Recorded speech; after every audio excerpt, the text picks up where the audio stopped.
देवी सिंग, आता मधुमती यांनी सांगितल्याप्रमाणे तुम्ही त्यांची जमीन बळकावली, हे खरं आहे का? नाही नाही, म्हणजे तुम्ही कितीही नकार दिलात तरी आमच्याकडे कागदोपत्री पुरावे आहेत. खरं तर ती जमीन मिळवायचा व्यवहारच या करोडो रुपयांसाठी होता आणि ते करोडो रुपये आता आरोपीकडे आहेत. माझ्याकडे नाहीयेत, माझ्या बायकोकडे. ही जमीन तिच्या नावावर होते, तिने विकली. माझा यात काहीही संबंध नाही. हे त्या मधूच्या जमिनीचं कागदपत्र, ते गुंड बळकायला निघालं ती सगळी जमीन मी तुझ्या नावे केली. समजा उद्या मधूला आणि सोनूला काही झालं, काही बरं वाईट झालं, तर सगळ्यात पहिला संशय तुझ्यावर येणार, कारण हा जमिनीचा वाद ऑलरेडी पोलीस स्टेशन पर्यंत गेला. पोलिसांचा पहिला संशय तुझ्यावर, मग पोलीस तुला बेड्या ठोकतील.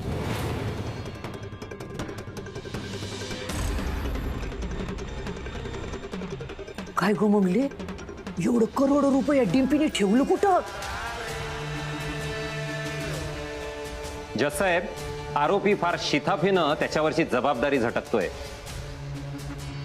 जमीन जरी त्याच्या बायकोच्या नावावर असली तरी त्याचा अर्थ असा होत नाही की जमिनीच्या व्यवहारात याचा सहभाग नव्हता. आत्ताच नोंदवलेल्या दोन्ही साक्षीत हे स्पष्ट झालंय की आरोपीचा त्या जमिनीच्या व्यवहारात सहभाग होता. सहभाग होता हेही सिद्ध होत नाही. जज साहेब, मला फसवलं जातं. मला माझी बाजू मांडण्याची संधी द्या.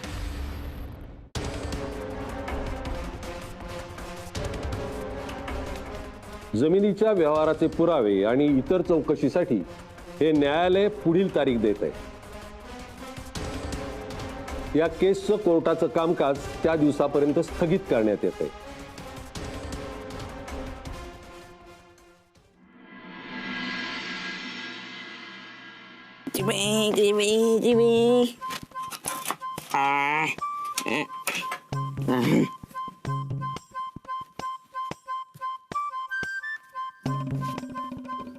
अजून कशी नाही आली?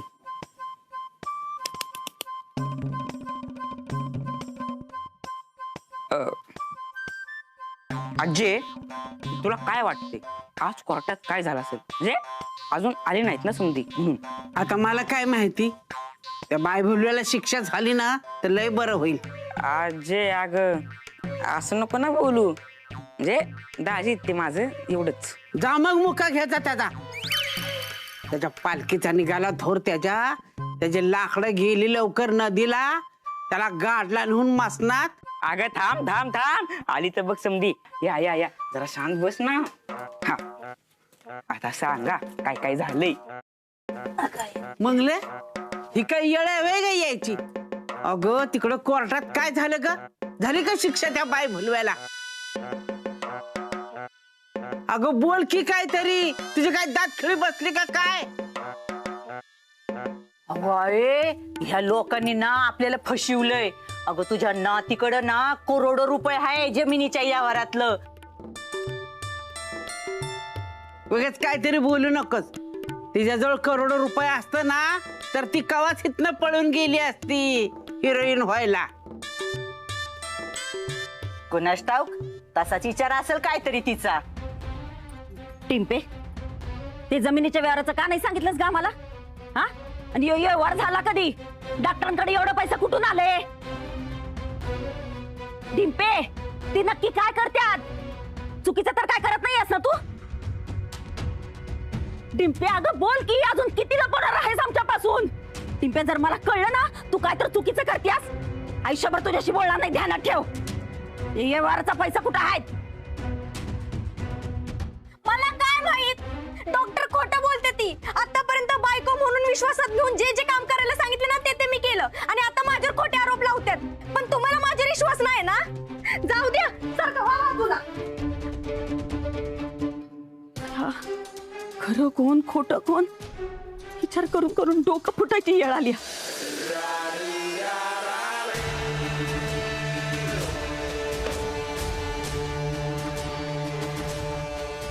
खूप झालं या जामखर्च. मला त्या आमदार बाईपर्यंत काहीही करून माझा निरोप पोचवायला पाहिजे. तीच एक आहे जी मला यातून बाहेर काढेल. कंगनी बाबा सुद्धा वाचवू शकले नाही एका माणसाला. कंगनी कंगनी हाय कंगनी कंगनी हाय कंगनी कंगनी हाय कंगनी कंगनी. इतकं तुमच्या मिस्टर कंगनीचं गीत गायलो मी. कुठल्या विखारात घडलाय तुम्ही? काय आहे जे तुम्हाला कळतंय? इथून कसं सुटायचं ते? इथून रवानगी थेट फाशी घे. लेट पण थेट. चांगलंय. कॉन्फिडन्स चांगला आहे जामकर साहेब. प्रत्येक माणसाकडे असाच कॉन्फिडन्स पाहिजे. कसं घेऊन जाणार फाशीपर्यंत? सबळ पुरावे आहेत का तुमच्याकडे? सगळे पुरावे जाऊन खाग झाले. पुन्हा सगळ्या गावकऱ्यांसमोर मान शर्मानं खाली काढून माफी मागायला लागू नये म्हणजे झालं.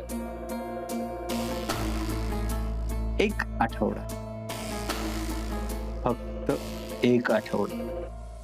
इथून बाहेर पडतो की नाही बघा. हे तोंड कुठे लपवायचं जागा शोधून. तुझी बायको डिंपल पाडिया माफीचा साक्षीदार झाली. आता कुठं लपवशील तोंड?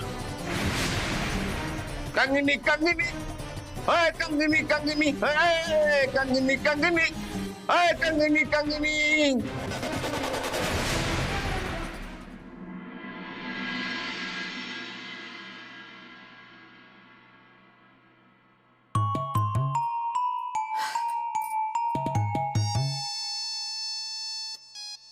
मंगले, आपल्या घरातलं कोण बाहेर कामाला जात नाही, मग हा डाबा कुणासाठी? का तू कुणाच्या वावरात भांगलायला बिंगलायला निघालीस? तू कशाला जाशील बया? तुझ्या पुरीला तर आता करोडो रुपये मिळाल्यात ना. अक्का, तुम्हाला खरं खोटं काय माहिती का? हा, कोर्टात आपल्या लोक बोलली ती खरं झालं का लगेच? हे बघ, आता खरं काय आणि खोटं काय ते तुला आणि तुझ्या लेकीलाच माहित. पण मला सांग, हा डाबा कुणासाठी आहे? डॉक्टरांसाठी. डॉक्टरांसाठी? काय ग मंगले, तुला खरंच वाटतं का ग डॉक्टरांनी काहीच केलं नाही म्हणून? नाही म्हणजे गावातली सगळी लोक विनाकारण नाही ना त्यांच्यावर आरोप करणार. हे बघ, आता काही लोकांशी आपली भांडणं आहेत गावातल्या, ते बोलू दे. पण जो तो उठतोय तो त्या डॉक्टरवर आरोप करतोय. आणि मंगले, तुला राग येईल पण तुला बोलते, या डॉक्टरच्या कारनाम्यात ना तुझी लेक बी सामील असणार हाय बघ. अक्का, उगाच तोंडाला येईल ती बोलू नका.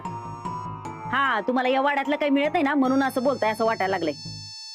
उगाच काय बाई वाईट साईड बोलायचं. माझ्या लेकीने काय बिघडवलंय हो तुमचं? हे बघ, कोर्टात जे ऐकलंय ना तेच मी बोलले. तू तुझी लेक बघून घ्या काय असेल ते.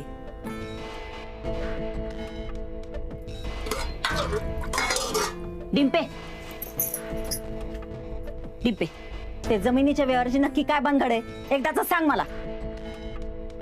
मम्मी, मी सांगितलं ना, तो जमिनीचा व्यवहार डॉक्टरांनी केलाय. मला त्याच्याबद्दल काहीच माहिती नाही. हा, त्यांनी मला लग्नात ती गिफ्ट केली होती, पण नंतर ती त्यांनीच विकली. अगं मग ते पैसे गेलं कुठं? डिंपे, तू चुकीचं तर काय करत नाहीये ना? नाही मम्मी, तुला माझ्यावर विश्वास नाही का? हाय, फक्त तू मोडू नको म्हणजे झालं. थांब जरा, इधर डबा घेऊन जा डॉक्टरांसाठी. नाही, असं डबा नेऊन द्यायला परवानगी नसते. आणि असं पण मला ते इन्स्पेक्टरकडे जायचं नाही. मला भ्या वाटते त्यांचं.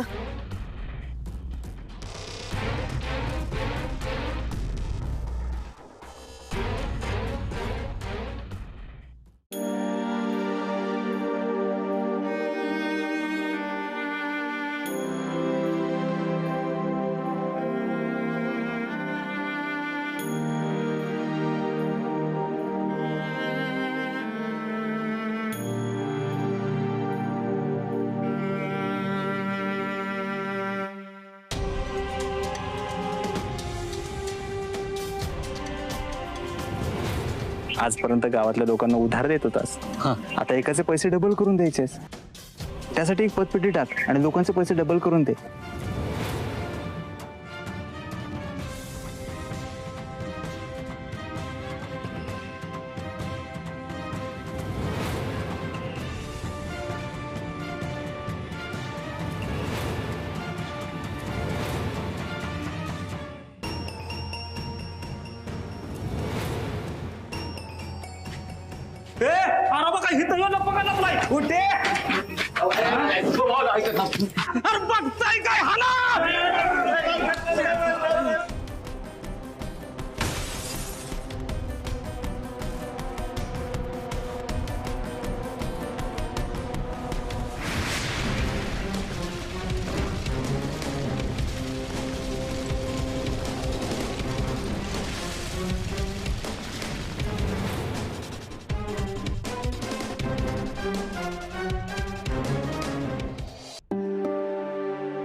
आपल्या आईच्या नावानं सुरू केलेली एखादी संस्था आपल्या डोळ्यासमोर बेचिराग होणं दुःखदायक आहे.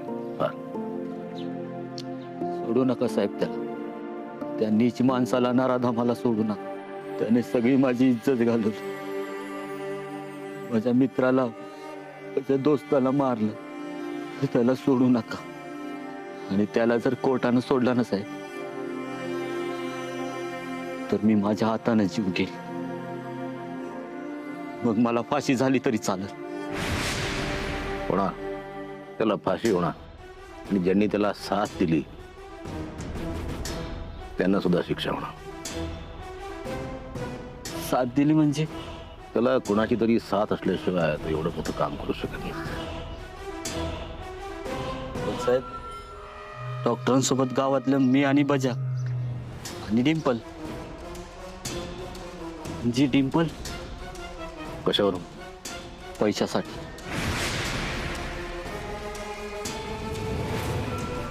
आज जर का पैसा नाही ना मिळाला गावातले मला उभा आडवा फाडत्याल. अरे तुझ्याकडे बघूनच कळतंय की तुला कसलं तरी टेन्शन आहे. मी गावातल्या लोकांकडनं पैसे घेतले त्यांना डबल करून द्यायला. त्यासाठी डॉक्टर मला मदत करतायत. ते आज पैसे देणार होते पण डॉक्टर इथं नाहीत. एक काम करतो इथंच लपून राहा. बाहेरून कडे लावून घेते म्हणजे कोणाला डाऊट बी येणार नाही. मी पतसंस्थेचे सगळे पैसे डॉक्टरांना द्यायचो. हे डिंपलला माहित होत. नाम्या दादा तू आता इथं? ते ठरल्याप्रमाणे डॉक्टरांना बॅग द्यायला आलो होतो. मला माहिती आहे डॉक्टर नाहीत म्हणून मग मी माझा शब्द न पाळणं बरोबर नाही ना. डॉक्टर नाही तर ही बॅग तुझ्याकडे ठेव. चला ते पैसे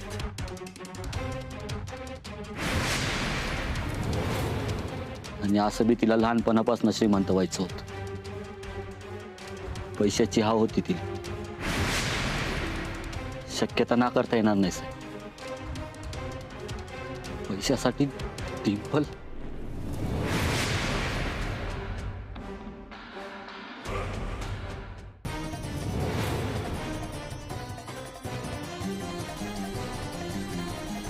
नाम्या दादा डॉक्टरांनी हे बॅग आहे ना तुझ्याकडे ठेवायला सांगितल्यात ना म्हणून घेऊन आली.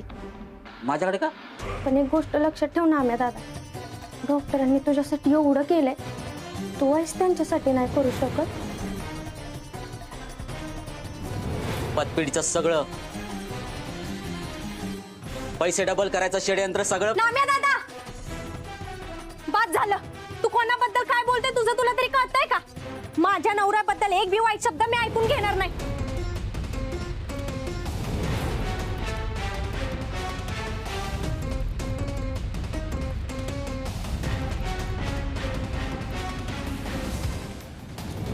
एकदा बोलता बोलता डॉक्टर बोलून गेलो होतं की इथं पैसे लपवल्यात. मग माझ्या डोक्यात असा विचार आला की ते पैसे तुला दिला आणि लोकांना जो राग आहे तुझ्यावरचा तो पण निघून जाईल.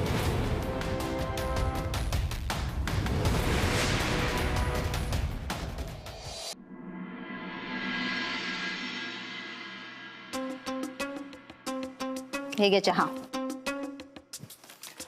आमदार देवयानी मॅडम, अहो हे आपलं ऑफिस आहे, घर नाही. किती काम करणार.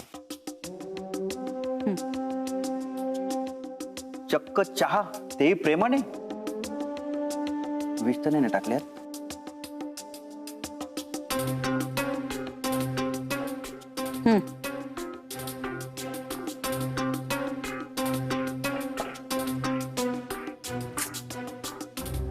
बस करा ना आता हे संशय घेणं. आपलं नातं पहिल्यासारखं कधी होणार आहे. आता आपल्या नात्यातल्या अडी आपण मिटवून टाकूयात. तो डॉक्टर अटकेते, कोर्टात उभा आहे तो. उद्या चुकून जरी तो आपल्याबद्दल काही बोलला तर काय त्या इन्स्पेक्टर जामकरने आपल्याला वचन दिले ना की तो या सगळ्याचा कुठलाही विषय कोर्टात काढणार नाही म्हणून. हो, पण तो डॉक्टर कसा आहे तुम्हाला माहिती नाहीये. किती शातीर माणूस आहे तो. उद्या त्याने जर कोर्टात सांगितलं की मी तुमची सुपारी दिली होती आणि तुम्ही माझी सुपारी दिली होती तर वाट लागेल आपली. माझी आमदारकी जाईल. आपलं राजकीय करिअर संपेल. कळतंय का तुम्हाला. पटते तुझं म्हणणं मला. आता यावर फक्त एकच उपाय, तो म्हणजे आपण एकमेकांसाठी उभं राहणं. म्हणजे नक्की काय करायचं. म्हणजे वचन द्यायचं की तुम्ही माझी सुपारी दिली होती आणि मी तुमची सुपारी दिली होती. कोर्टात सांगायचं नाही. सगळे आरोप फेटाळून लावायचे. अहो नवरा बायको आहोत आपण. आपणच एकमेकांसाठी उभं राहायला पाहिजे ना. यानंतर मी कायम तुझ्यासोबत उभा राहील.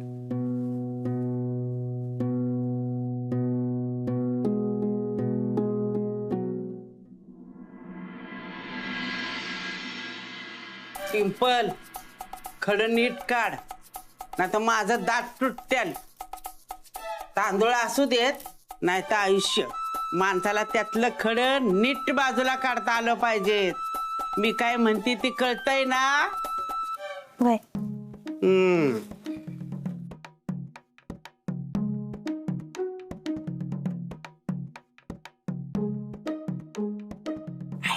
तुला घातलं नून डाबरे तुला. अगं नीट बोला येतं का तुकती माझ्या कानात. काय तुला काहीतरी सांगायचंय मग नीट सांग की.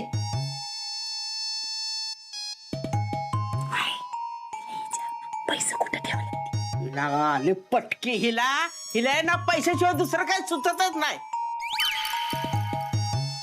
ना मैदा अरे तू कुठे गेला होता. नाम्या दादा, तुला किती वेळा सांगितलं एकट्यानं बाहेर जाऊ नको. गावातले लोक आधीच तुझ्यावर टपून आहे. परत बाहेर गेल्यावर काही भलतं सलतं झालं तर. डिंपल, झालं का तांदूळ निवडून. थोडे राहिलेत निवडायचे. नीट खडं बाजूला केलंस ना बया. काढत्या आयुष्यातलं खडं बाजूला झालं म्हणजे बरं. काय म्हणलीस. काय नाही. कंगनी कंगनी होय कंगनी कंगनी होय होय कंगनी कंगनी होय कंगनी कंगनी. साहेब आलात का तुम्ही. अहो माझ्या लेकीची अवस्था बघा की व. गरोदरपणात कशासाठी त्रास देताय तिला. साहेब हात जोडते तुमच्या पुढं. आम्हाला सुखानं जगू द्यायचं नाही असं ठरवलंच आहे का तुम्ही. आता कशा पायी आलात तुम्ही पण. सांगणार सगळं सांगणार. किंबहुना तेच सांगायला मी आलोय. त्या लफंग्या डॉक्टरला मी अटक केली आहे हे तुम्हाला ज्ञात आहेत. पण त्याला साथ देणारा एक संशयित याच घरात दडून बसलाय. त्यालाही शोधून अटक करायला आलोय.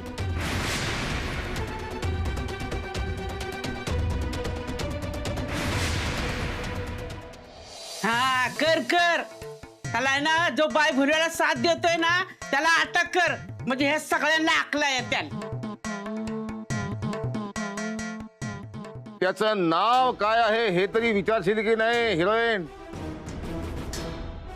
त्या लफंग्या डॉक्टरला याच घरातल्या एका माणसानं मदत केली आहे.